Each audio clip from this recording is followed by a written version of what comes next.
Gentlemen, and welcome back to another edition of the Triple Threat Show. As always, I'm your host, Meryl Fatemi. I know I've been gone a while. It's been, 2 weeks now? A little over 2 weeks? I know. Real quick, for all my Persians, for all my Arab folk that understand it, it's Ramadan season. We got no energy. We're going through it. And I'm going to be really honest with you guys. I'm going to be real personal. This is my first time doing it. I'm just going through it right now. And my energy has been all over the place. My work's seen it. My life has seen it. My mic is definitely seeing it right now. I'm sorry about that. Hold on. Let me fix that real quick. Also, full new setup, new camera, new microphone. You just heard that. I'm sorry. We're all over the place right now. But I just wanted to hop on here, not only to get back into the flow of things, but because we just had let me turn this down real quick. But we just finally had our first UFC of the new setup. Our first UFC of the new setup, and it's really important. Why is it important? Because it's a new setup. But I also want to come on here and give my instant reaction to that fight, to that card that we just saw, UFC 326. We just saw Charles Oliveira just go to town, destroy, incinerate, whatever adjective you want to use. I ran out of adjectives. Charles Oliveira absolutely dominated Max Holloway tonight. And when I say dominated, I mean, yeah, sometimes you see 50-45 cards. Sometimes you see unanimous decisions of 50-49, 50-48. It's really close. It's anyone's fight. It's a unanimous decision, 5-round fight, goes the full distance.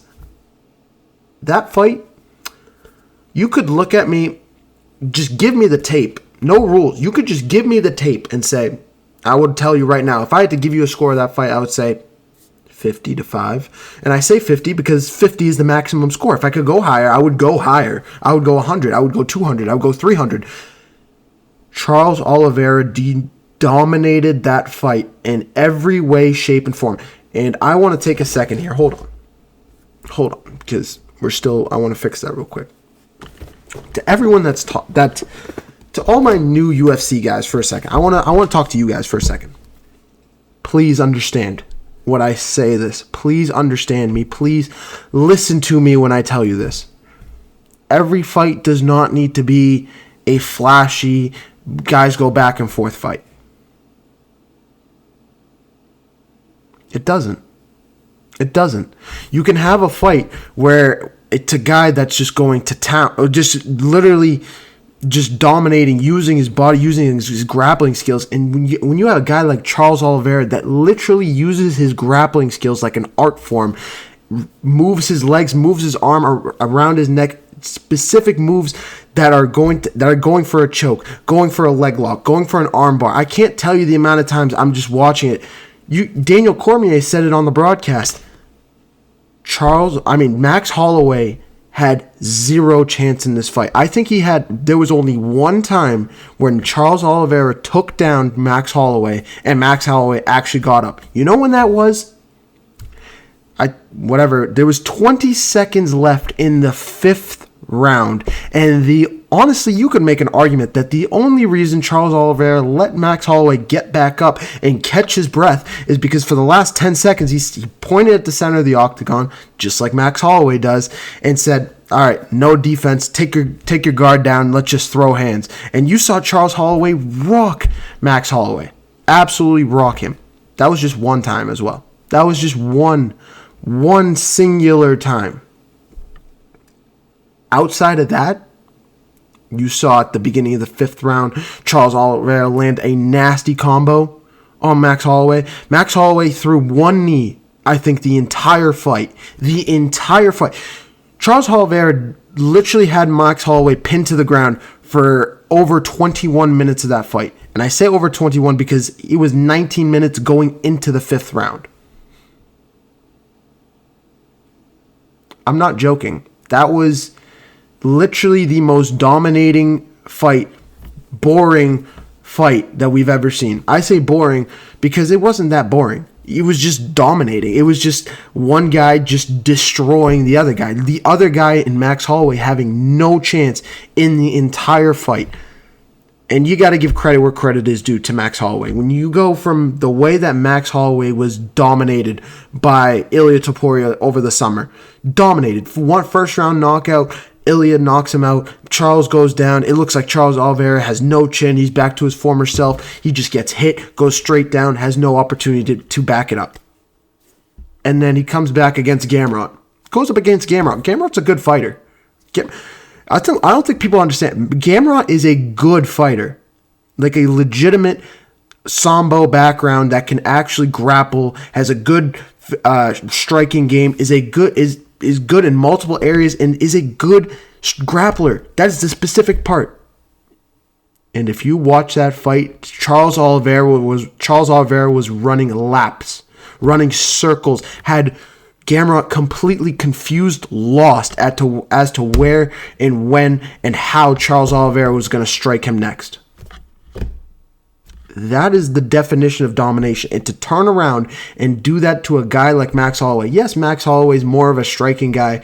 Yes, but it is what it is. This is a BMF fight. You have the best grappler, arguably the best grappler of all time, even though I wouldn't say the best, maybe the best jiu-jitsu guy of all time, going up against arguably one of the best strikers of all time. Only been knocked out one time in his career, granted against Ilia Topuria in his last fight. Holloway comes back against Oliveira in a BMF fight, and I mean, Oliveira took it to him the entire time. The entire time. Zero chance. Zero. I'm going to leave it at that because, and on top of that, Charles Oliveira had like the highest, I think he had the highest, he set a career high for most ground control time in UFC in his entire career, which is unbelievable. I think his highest most before that was 14 minutes. He had over 20 minutes in this fight. 20 minutes of ground control time. I'm going to leave it at that. Max Holloway had no chance of that fight. And going from there, to pivot from there, what does it mean about the lightweight division? You have Ilia Topuria, still the creme de la creme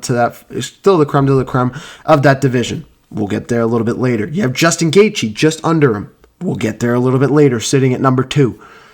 Then you have a little bit of a limbo. Who is it? Charles Oliveira? Now it is absolutely Charles Oliveira. But who do you put after that? Do you put Gamrot? Do you put Dustin Poirier? I mean, Dustin Poirier still has to be there, even though he's announced his retirement. You don't know if he's going to come back at some point. I guess in terms of retirement, you take him out. Gamrot's still in that conversation. You got to put one of the nerd bros. I can't remember his name. I'm blanking big time right now. But literally, it's just unbelievable how right now what I'm trying to get at is how dominating that lightweight division is in terms of the top 3 and then what it looks like looks after it. And honestly, I want to talk about that top 3 for a second. Yes, Justin Gaethje's really good. Yes, Charles Oliveira is really good. I knew I was missing another name. Arman Tsarukyan, you got to throw in there. I would honestly I would still put him ahead of Charles Oliveira because I think Arman Tsarukyan has a good ground game, but a much better offensive striking game. So I'd put, of course, Ilia at 1, Gaethje at 2, Tsarukyan at 3, Oliveira at 4. I'm definitely not just looking off of the UFC.com rankings right now.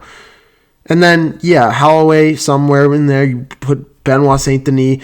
Paddy Pimblett, I think, should be a little bit higher. I think he will get there a little bit higher. I personally have him sitting at 4. I would put him now ahead of Max Holloway, or maybe at 5, right underneath him. He's in that conversation, I think, for sure. No doubt about it.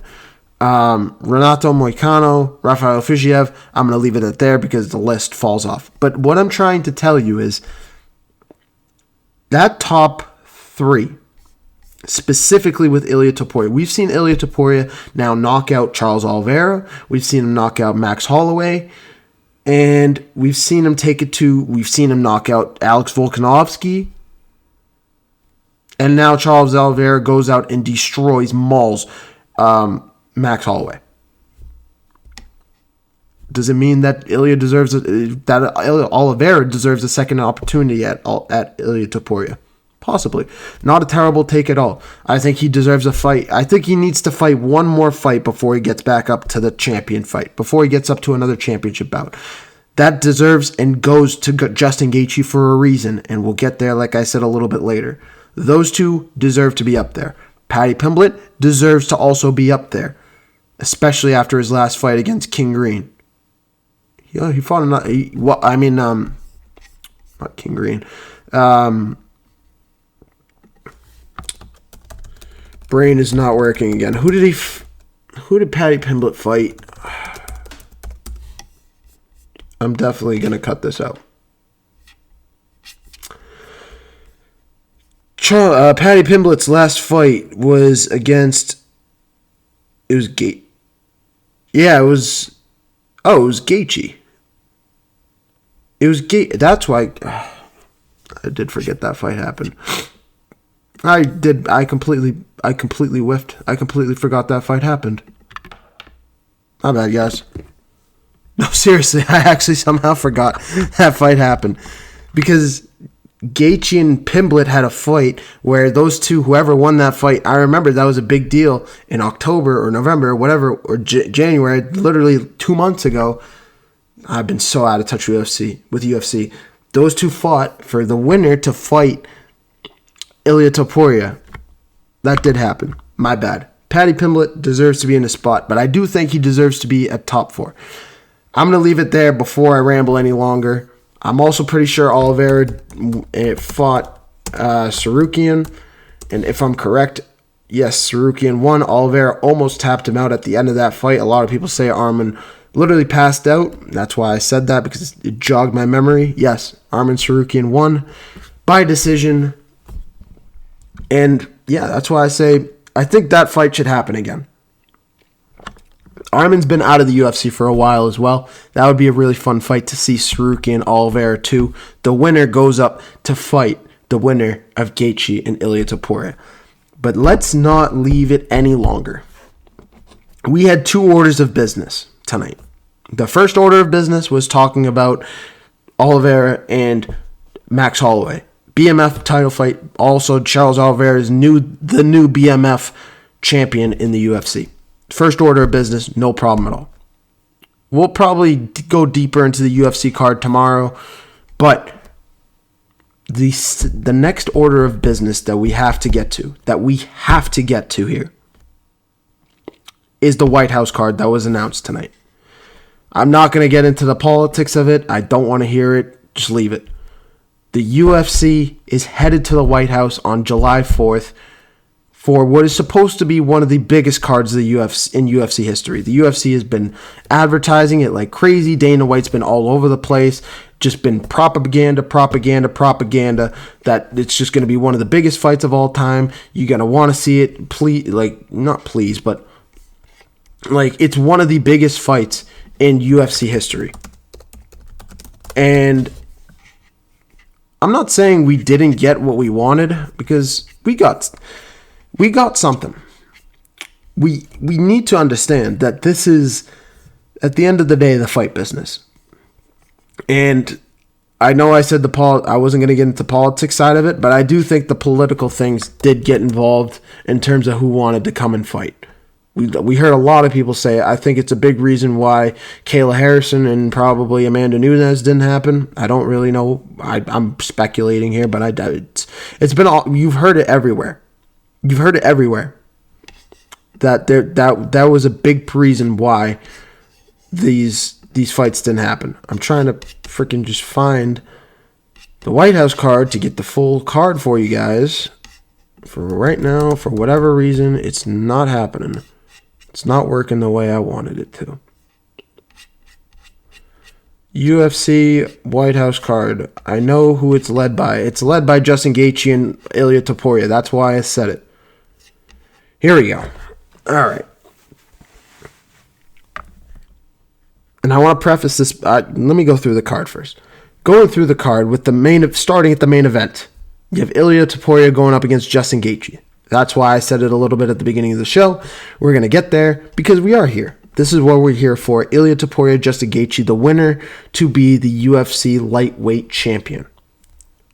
There's a lot of noise between Topuria and Islam Makhachev. This would probably solidify that fight actually happening if Ilia Topuria goes out there and knocks out a Justin Gaethje.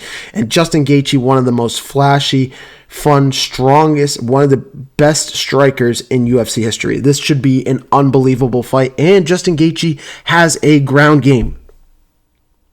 Really key point in that. We saw him take it to Paddy Pimblett, really maul the hell out of Paddy Pimblett. This is going to be a big-time test. This could be arguably Ilia Topuria's toughest test so far in the UFC. From there, co-main event. There's 2 championship fights on this card. This is where things get really fun because this arguably is my favorite fight on the card. Alex Pereira is moving up to heavyweight to take on Ciryl Gane for the interim UFC heavyweight championship. I know. If you guys don't know who Alex Pereira is, he's about to become a 3-time, well, not about to, but he's going for his third UFC championship belt. His third division. He won it in middleweight when he beat Israel Adesanya. He won it in light heavyweight when he beat Yuri Prochazka to get the interim. Actually, when he beat Jamal Hill, that's when he got the light heavyweight belt. And now he's moving up to heavyweight to 225 pounds, starting at 185. Just think about that. That's 185. Sorry, 175. That is the jump. We're talking about middleweight 175 to 225. That is 50 pounds of weight. 50 pounds. I definitely didn't just do quick math. That is how good Alex Pereira is, and we need to have a conversation at some point. Maybe tomorrow. Probably. Maybe not tomorrow. It's probably gonna come. It's gonna come in the near future. About how good Alex Pereira is. He's going up against Ciryl Gane for the interim belt because what we saw with Tom Aspinall getting poked in the eye, he's not in any condition to fight. We've seen a lot of news about it. We don't know when he's coming back to the octagon. It is what it is.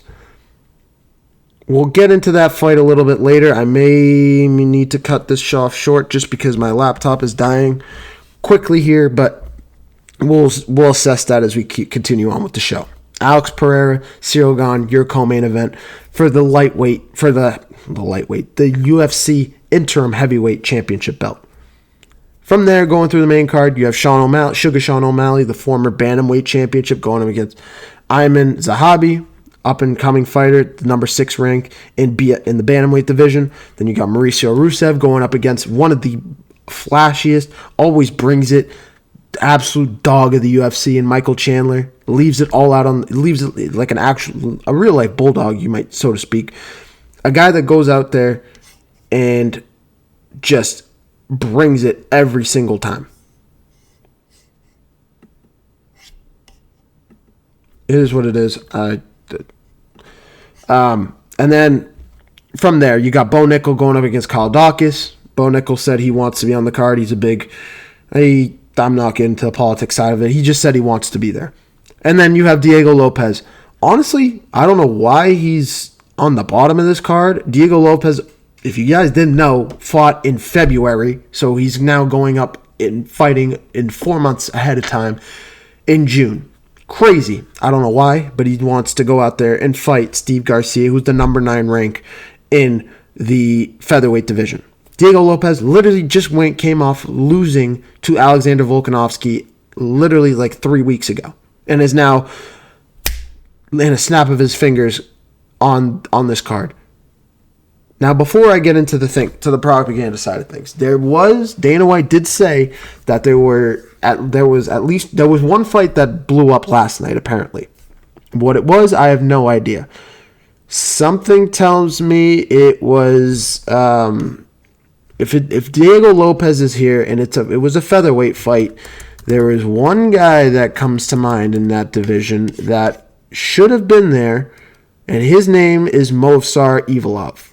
He's a guy that has been ducking fights for a while. He's a guy that's been injured, maybe injured, but he's been injured for quite a while. He's I like to call him the Anthony Davis / Kawhi Leonard of the UFC, just constantly getting injured, but still remaining the number one contender in the division, because that makes sense.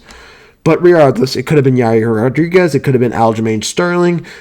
I think it was one of those three guys that I just named that was going to go out there and fight Steve Garcia in the White House card. Because Diego Lopez literally fought 3 weeks ago. That's crazy. That's the first one. The second one I get into, and we're going to go tier by tier. I'm not just going to go from 1 to 10. The second one. Conor McGregor recently came out with recent news, and this is another thing that we're going to get into later on. We're going to deep dive into these, especially as we learn more. Conor McGregor, yes, he pulled out of his fight last year, literally last May, almost 12 months ago, 10 months ago. Pulled out of his fight against Michael Chandler that was supposed to headline International Fight Week, was supposed to be an unbelievable card, supposed to be the return of Conor McGregor to the UFC Octagon, fan favorite, blah, we know who Conor McGregor is. Made news recently that he was supposed to be on this card, supposed to headline this card with Michael Chandler.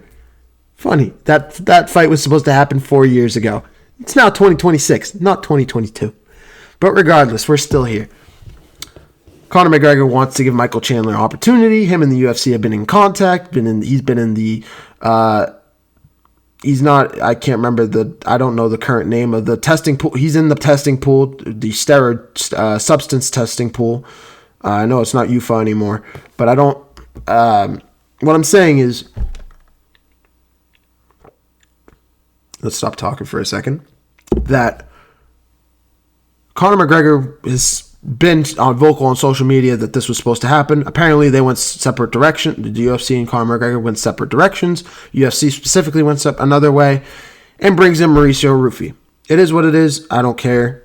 I think Conor's going to get an opportunity at some point. I just think Dana White's going to make him wait, especially after Dana White literally took a gamble on him not even a year ago, and he said, I'm ready to fight. I want to come back. Puts pressure. The UFC gives him a fight for May of 2025, and Conor McGregor blows it.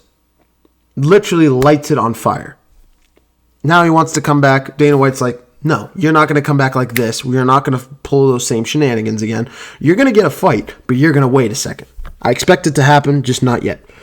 Mauricio Rufy, Michael Chandler. Michael Chandler's barely even in the lightweight rankings right now. Number 13, Michael Chandler. Crazy. Supposed to be one of the biggest fighters in 2021. He was a top 5 candidate. He was a top 5 rank in the lightweight division at that time. Crazy that the just sinking rock that is Michael Chandler. And then, like we said, Sugar Sean. I forgot.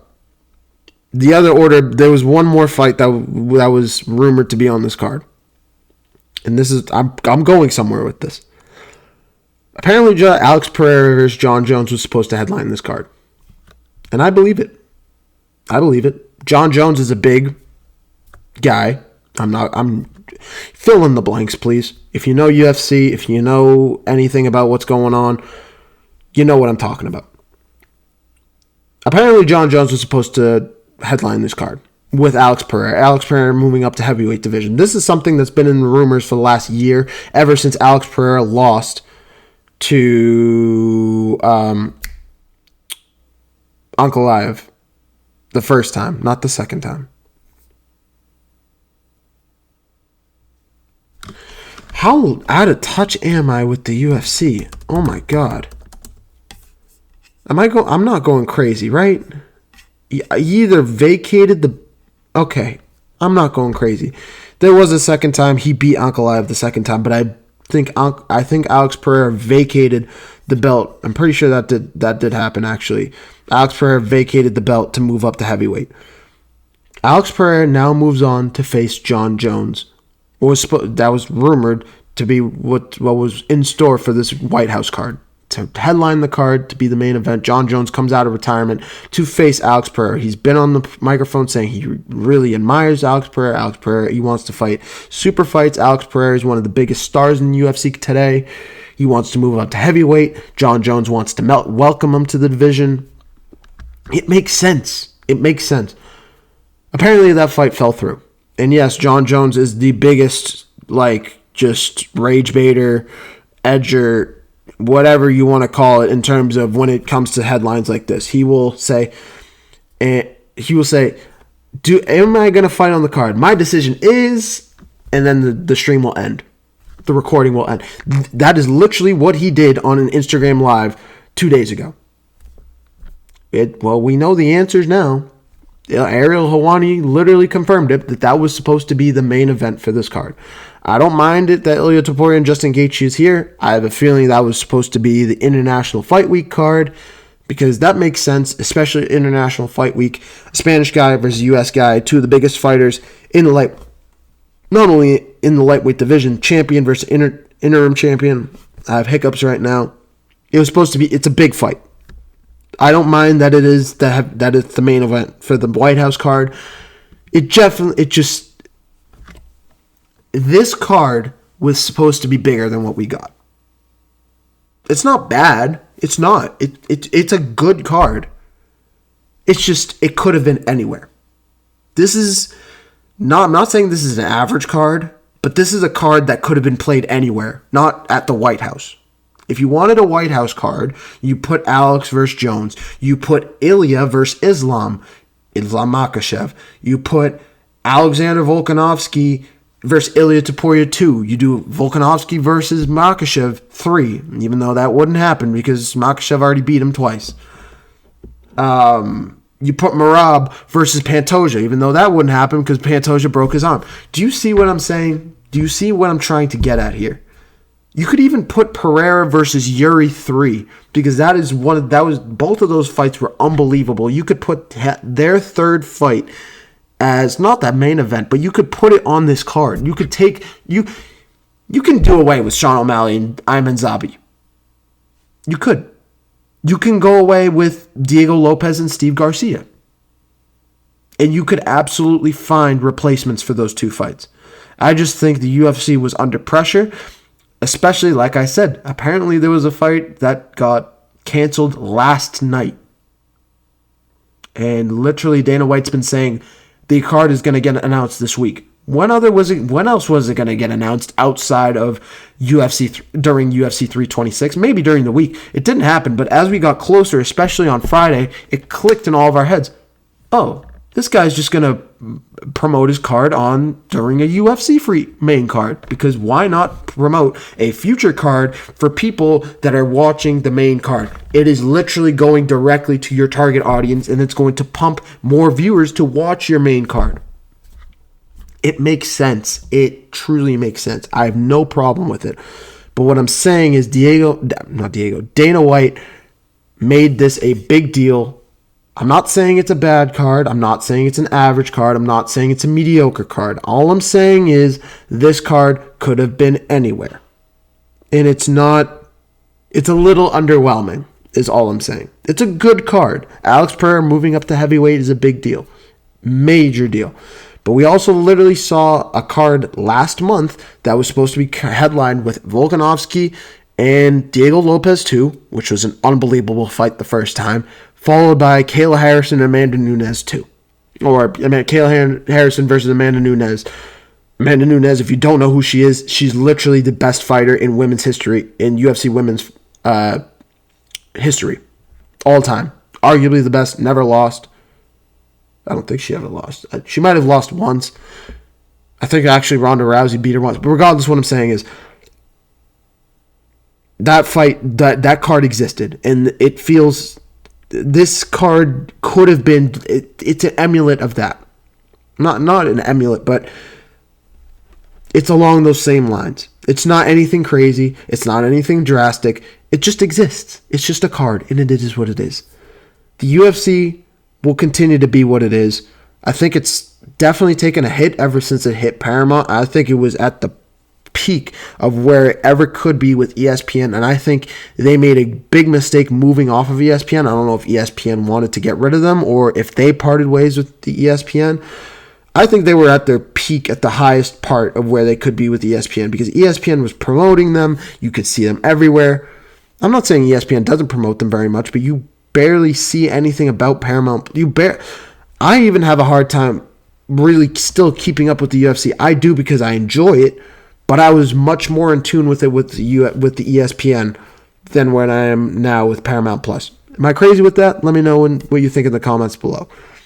But what I'm saying is, that is, at the end of the day, this is our UFC fight White House card. Ilia Topuria, Justin Gaethje, Alex Pereira, Cyril Gane, Sean O'Malley, Amon Zakabi. I'm butchering that probably.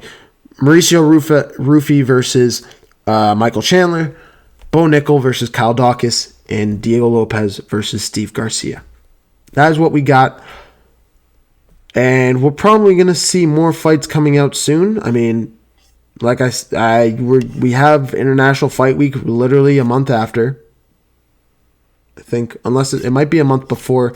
I can't remember if it's in June or May. It's one of the two. I always forget. I think it's in...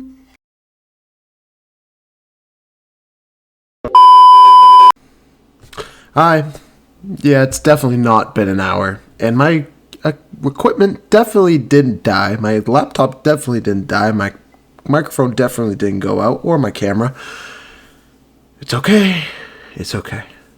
Like I was talking about, I'm not going to go back. I was rambling a little bit there. I apologize. But thank you guys, really quickly. 2 things I want to do. First off, thank you guys so much for watching another episode of the Triple Threat Show. We stream on Twitch at Delta Neon Wave, my new Twitch account. You can see me gaming on there as well. A little new thing I'm trying out. Random stuff. You can catch me over there. We also stream on TikTok at Rob Sports Takes. We also post on YouTube at Triple Threat Show. That's probably where you're seeing this. We also post on Apple Podcasts, on Spotify. We are everywhere and anywhere you get your social media content. On Instagram, we're pretty much everywhere except Facebook and Facebook, X, and Snapchat right now. And honestly, X could be in the works at some point. Stay tuned for that. Give me your honest thoughts on this new equipment, on this new microphone. Let me know if I sound good, if I should turn some stuff down, I'm gonna work some kinks out. I'm gonna review all this tape that ends up getting posted. So we'll be in. This is a complete work in progress. This is a complete work in progress for me. It's a new thing I'm working with, and I'm excited to bring you guys along for the ride. That was the first thing. Number 2, tomorrow, show going live. We got a lot to talk about. Celtics play the Cavs tomorrow, big time game. We have a lot of NBA to talk about. The Knicks beating the Nuggets by 40. Jason Tatum returning, beating the shit, excuse my language, of the Dallas Mavericks. It is late. We're going to dive a little bit into the UFC. Some more UFC stuff came out. Some more schemes, some more theories on my part on who actually pulled out of their fight in the UFC White House card. I have officially came up with the reason, or at least who has pulled out of that card. I have a very, very, very high suspicion, and I can't wait to dive into it further. UFC, NBA, NFL. Did I mention that we had Max Crosby news yesterday? Do we not have free agency coming up in literally 2 days? And on top of all of that, next week, March Madness starts. Hallelujah. We are getting into spring sports quick, fast, and in a hurry. Jeremy will be back. Nolan will be back. And I can't wait to get into everything and with all the boys. I'll catch you guys in the next one, all right? Peace.